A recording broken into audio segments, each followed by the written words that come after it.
Saudi আরবে যে দুইজন ব্যক্তি এসেছিল তারা কোনো আরবীয় নয়, তারা হলো ভারতীয়। ইয়াসিন হুজুর কি বললো এই বিষয়ে দেখুন ভিডিওটি।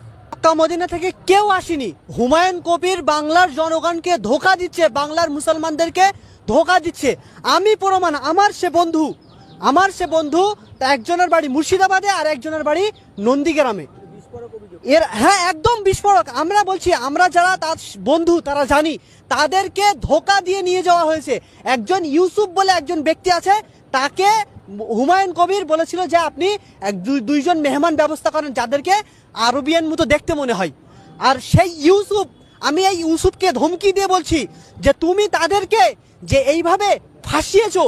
হুমায়ুন কবিরকেও ধমকি দিয়ে বলছি, আপনি যে বলছেন তাকে ফোন করে ডাইরেক্ট বলছেন যে আমি কিছু জানি না। আপনি কিছু জানেন না মানে আপনি সব কিছু জানেন, তারপরেও আপনি ধোঁকা দিচ্ছেন। আমার কাছে প্রমাণ আছে, আমি প্রমাণ দিতে পারি। হ্যাঁ, আপনি কল দেখুন, ঠিক একটু শোনেন। অজান্তেই অনেক কিছু হয়ে গেল পরিপূর্ণ। যদি আমাকে তো শুরু থেকে কারি সুফিয়ানও কিছু বলেনি, আপনাদের তরফ থেকে তো আমি দাওয়াত পাইনি, আমাকে কারি সুফিয়ান দাওয়াত দিয়েছে। দিয়ে আমাকে এতটুকুই বলেছে যে একটা মসজিদের ভিত আছে, আমাকে এতটুকু বলেনি যে হুমায়ুন কবিরের মসজিদ। গেছি, জানতে পেরেছি, ভালো কথা।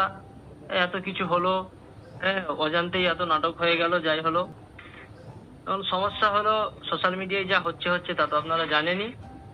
সমস্যা হলো আমার মাদ্রাসা থেকে আজকে মিটিং হয়েছিল, আমাকে মাদ্রাসা থেকে বার করে দিল। তাহলে বলুন, এই ছেলেটা জানে না তাকে অন্য জায়গায় দাওয়াত দেওয়ার নামে সেখানে নিয়ে গেছে, নিয়ে গিয়ে তাকে স্টেজে এইভাবে তুলেছে। এই ছেলেটাকে এখন ভিডিওটা ভালো লাগলে বেশি বেশি করে শেয়ার করবেন, আমাদের পেজটা ফলো করবেন।